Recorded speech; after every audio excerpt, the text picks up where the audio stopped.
My name is Lucas, and I've worked a night shift at the Iron Bell Tavern for almost a decade. It's a quiet bar, tucked away on a forgotten street, where the neon sign barely flickers, and the wooden floors creak under the weight of time. But there's one rule here that everyone follows. When the clock strikes 3 a.m., and the bell above the door rings on its own, you do not turn around. It's an old bell, rusted and cracked, hanging just above the entrance. Nobody touches it, and yet, every night, at exactly 3 a.m., it chimes. Not loudly, not in a way that would wake the dead. Just a soft, eerie ring, like a whisper of metal against the silence. Most of the regulars know the rule. Some cover their ears, some stare at their drinks, but nobody ever turns to look, because those who do, they don't come back. The first time I saw it happen, it was a guy named Richie. He was a trucker, passing through town, grabbing a drink before hitting the road again. He wasn't the superstitious type, laughed at the warnings from the old-timers. "What's the worst that could happen?" he said, smirking over his beer. I didn't answer, just kept wiping down the bar, pretending I wasn't counting the minutes. Then, at exactly 3 a.m., the bell rang. Richie turned. The moment he did, his smirk vanished. His face drained of color. His hands trembled. He took a step back, his chair scraping against the floor. "What the hell?" he started, but his voice cut off. He dropped his drink, shattering the glass against the counter. Then, in complete silence, he turned and walked straight out of the bar. We never saw him again. His truck stayed parked outside until the morning. Someone eventually came to tow it away, but Richie himself was never found. I wanted to believe it was just coincidence. Maybe he had somewhere to be. Maybe he got spooked by his own shadow. But then it happened again, and again. Different people, same reaction. A curious glance over the shoulder, a look of pure horror, and then they were gone. Always at 3 a.m., always after the bell rang. Last night, I made a mistake. It was just after 2:59 a.m., and I was alone at the bar, wiping down the last of the glasses. The place was empty. No customers, no regulars, just me and the quiet hum of the refrigerator. And then the bell rang. I froze, my breath catching in my throat. The urge to turn was overwhelming. The air felt thick, pressing against my skin. My fingers clenched around the rag in my hand. I stared at the reflection in the bar mirror, trying to catch a glimpse without turning, and that's when I saw it. A shadow, tall, impossibly thin, standing just inside the doorway. Its head was tilted at an unnatural angle, watching me. I couldn't see its face, only the way the air seemed to twist around it, the way the light flickered as if struggling to exist. In its presence, my heart pounded. My throat was dry.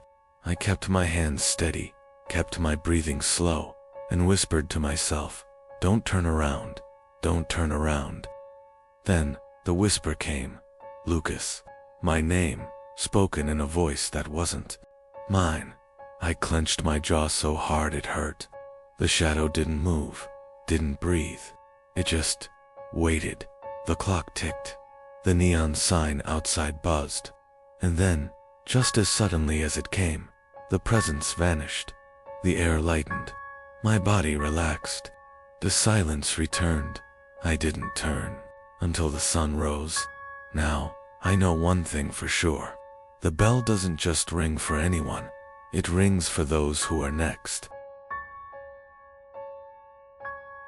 My name is James, and I run the Blackwood Tavern, a bar that has stood for nearly a century.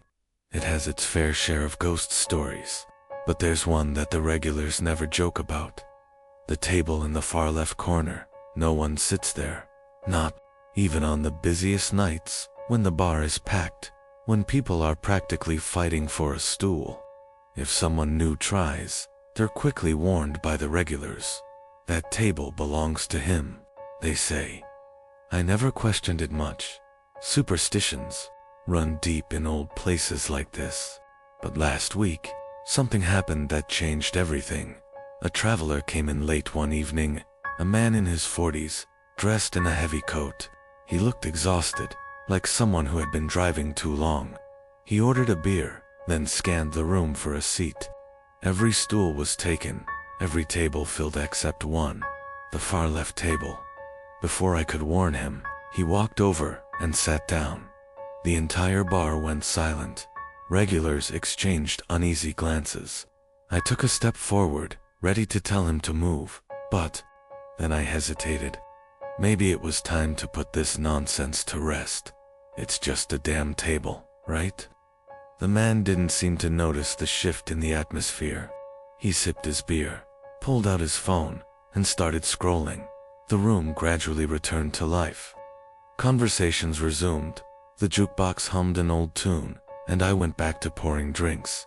And then, the man spoke, not to anyone in particular, not to anyone at all. At first I thought he was on the phone. His voice was low, murmuring. But when I looked closer, I saw his phone screen was off. He wasn't talking into a mic, and he wasn't calling anyone. His fingers drummed nervously against the wood. His eyes darted around like he was listening to something none of us could hear. Then he laughed, a quiet, breathy chuckle, like someone had whispered a joke in his ear. The hairs on my arm stood up. A few of the regulars muttered under their breath, gripping their drinks tighter. The man suddenly stiffened. His head jerked up, his eyes wide. His fingers dug into the table. I have to go," he stammered. He pushed his chair back so fast that it scraped against the floor with a shriek. He turned, bolting for the door, nearly knocking over a waitress on his way out. The bar fell into silence once more. The regulars slowly turned to look at the table. I followed their gaze. My stomach dropped. The man's half finished. Beer was still there, but his chair wasn't. It had been pulled back into place, neatly tucked under the table, like he had never been there at all. I didn't sleep that night. The next day, I asked old Walter, the oldest customer we have, about the table. He sighed and took a long sip of his whiskey. "It used to belong to a man named Victor," he said. "Came in every night, sat right there.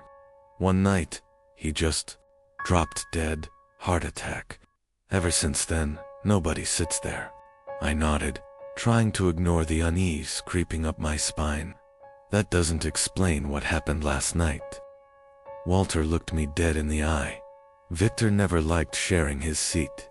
I haven't touched that table since, and I don't think I ever will, because every morning, when I unlock the bar, the chairs are always neatly tucked in, the way Victor left them." My name is Adam, and I tend the bar at the Hollow Oak, a place with more stories than customers. The walls are lined with old photographs. Dimly lit chandeliers dangle from the ceiling, and behind me, an enormous antique mirror dominates the back wall. It's been there since the bar first opened over 100 years ago. It was always just a part of the until last week. It started with a man named Russell, a regular who had been drinking here for years. One night, as I wiped down the counter, he let out a strangled gasp. I turned to see him staring into the mirror, pale as death. "What's wrong?" I asked. Russell swallowed hard, his eyes locked onto the glass. "That's not my reflection," he whispered. I glanced at the mirror. Russell sat on his usual stool, but his reflection, it didn't match. In the mirror, he was still sitting there, but his movements weren't synchronized with reality. The mirrored version of Russell was grinning wide, unnatural, and menacing. His real self was frozen in horror. Then, the reflection moved. Before he did, he stumbled backward off the stool, nearly tripping over himself as he bolted for the door. "I'm never coming back here," he yelled over his shoulder, and he never did. At first I thought he had just been too drunk, maybe seeing things. But then, a woman named Clara had a similar reaction. One night, she was fixing her hair using the mirror when she suddenly went rigid. Her reflection was still moving, combing through invisible strands of hair, long after she had stopped. She ran out without paying for her drink. That's when I started paying attention. I began watching the mirror more closely. I noticed the way my own reflection lagged behind by just a fraction of a second. How it sometimes turned its head when I hadn't. I tested it, waving my hand in front of my face. Most of the time, it mirrored me perfectly. Most of the time. One night, after closing, I stood alone in the bar, staring at the mirror. The bar stools behind me were empty, the lights dimmed to a flickering glow. My reflection stood perfectly still. Even when I stepped forward, my breath hitched. I raised my hand and my reflection didn't move. A voice, barely a whisper, rasped from the other side of the glass. "Let me out." I stumbled backward, heart hammering in my chest. The reflection's mouth curled into a slow, predatory grin. "It's cold in here, Adam." The lights flickered. The air in the room became thick, heavy, like something was pressing in on me. I turned and ran for the exit, slamming the door behind me. The next day, I told the owner, Walter, about what had been happening. He sighed like he'd been waiting for this conversation. "That mirror's been here longer than I have," he said. "Longer than my father. My grandfather used to say it doesn't just reflect sometimes. It keeps things." "Keeps things?" I asked, my stomach twisting. Walter nodded. "People say if you look into it long enough, something else looks back." I wanted to take the mirror down, throw it out, smash it into 1,000 pieces. But Walter wouldn't let me. "It's part of the bar," he said, like that explained anything. Last night, I covered the mirror with a black sheet. But when I turned off the lights and started locking up, I heard something behind me. A muffled tapping sound, like knuckles rapping against glass. I didn't turn around. I didn't check.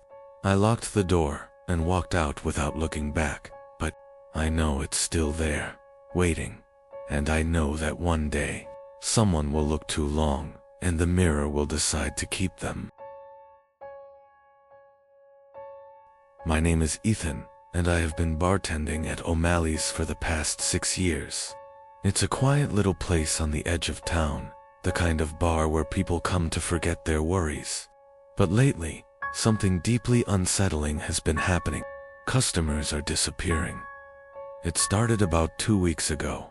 Regulars who used to come in every night suddenly stopped showing up.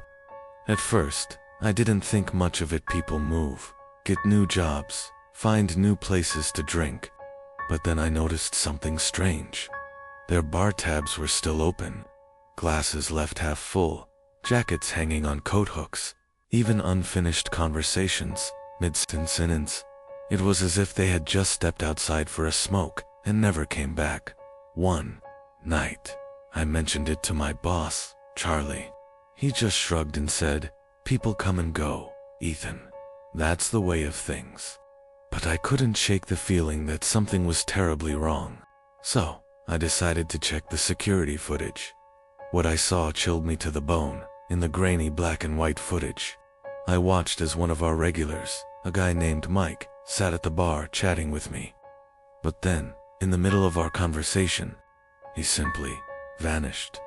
One frame, he was there. The next, he was gone. No struggle, no sign of distress. Just gone, as if he had never existed. I rewound the footage, played it again, frame by frame. The same thing happened with Claire, an elderly woman who always sat by the jukebox, and Jeremy, a young guy who drank whiskey neat. One second, they were there, the next, they weren't. I didn't sleep that night. The next evening, I made sure to keep my eyes on every patron. The bar was nearly empty, just a few regulars, nursing their drinks. At around 11:30, I turned away for just a second, to grab a bottle, and when I turned back, one of them was gone. Their seat was empty, the beer bottle still dripping with condensation. My heart pounded as I checked the security camera live feed. Just like before, one second they were there, the next they were gone. I tried calling the missing people. Number answer. I checked their social media. No activity. It was as if they had never existed. By the end of the week, The bar was almost empty. Only a handful of people still came in, unaware that those who did never seemed to leave. Then, last night, something even worse happened. At around midnight, a man I had never seen before walked in. He wore a long black coat, his face obscured by the dim light. He sat at the end of the bar, folding his hands in front of him. "Whiskey," he murmured. His voice was like the scraping of dry leaves. I poured his drink, my hands trembling. Something about him felt off. He didn't sip his drink. Instead, he just watched the room, watched me. Then, he spoke again. "You see them, don't you?" he said. My blood ran cold. "See who?" I asked. He smiled, a slow, eerie grin. "The ones who leave?" I backed away. "Where do they go?" His smile widened. "They're still here. You just don't know how to look." Before I could say another word, he vanished right before my eyes. The glass he had held clattered onto the bar, empty. I stood frozen, my mind spinning. If what he said was true, the missing weren't gone. They were still here, unseen, trapped in some unknown space. Tonight, I'm closing the bar early. I don't care what Charlie says. I need to get out of here before I become the next one to disappear. My name is Daniel, and I've been working at the Rusty Lantern for about 3 years now. It's the kind of bar where the regulars have their own stools, and the jukebox still plays scratched-up records from decades past. But lately, something strange has been happening. People who order a certain drink never come back. It all started about a month ago. An old man named Frank, one of our usuals, walked in one rainy night. He always ordered the same thing, a bourbon on the rocks. But that night, something was different. He hesitated, scanning the menu like he'd never seen it before. Then, his finger landed on a drink I didn't even recognize the last sip. I frowned. We didn't have a drink called that. I flipped through the cocktail list, but it wasn't there. I looked back at Frank, ready to ask if he was joking, but his eyes were locked onto me, his face pale. "Just make me something strong," he murmured. I shrugged, mixed him his usual, and slid it across the bar. He lifted the glass, took a long sip, and then he just sat there, silent, still. His breathing slowed. A strange emptiness filled his gaze. Then, without a word, he stood up, left his drink half finished, and walked out the door. Frank never came back. I tried calling him the next day, but his phone was disconnected. No one in town had seen him since. I told myself it was a coincidence. He had moved away. Maybe something had happened. But then, a week later, it happened again. A woman named Leela sat at the bar, flipping through the menu. "I'll have the last sip," she said. A cold shiver ran down my spine. "Where did you hear about that?" I asked. She looked confused. "It's right here, on the menu." I grabbed the menu from her and scanned it. There was no such drink listed. My hands felt clammy as I handed it back to her. "I think you're mistaken. How about a classic old-fashioned?" She hesitated, then nodded. I made her drink, and just like Frank, she took one sip, went unnervingly quiet, and walked out the door. By the third time it happened, I knew this was no coincidence. It was a pattern. A man named Todd ordered the last sip, and though I tried to steer him toward something else, he insisted he saw it on the menu. I watched him take a sip, his expression going blank as if something had drained the life out of him. And just like the others, he left, never to be seen again. I started keeping track. In the last month, 8 people had ordered the drink. 8 people had vanished. Last night, I decided to take matters into my own hands. I printed out a copy of the menu and combed through it, line by line. The last sip was nowhere to be found, but when I held it up to the light, faint letters shimmered beneath the ink. Words that had been erased, but not completely. It was there. Hidden dot, My heart pounded as I traced my fingers over the ghostly imprint of the words. The bar felt colder, the air heavier. Then, just as I was about to set the menu down, the bar's old rotary phone rang. I hesitated before picking up.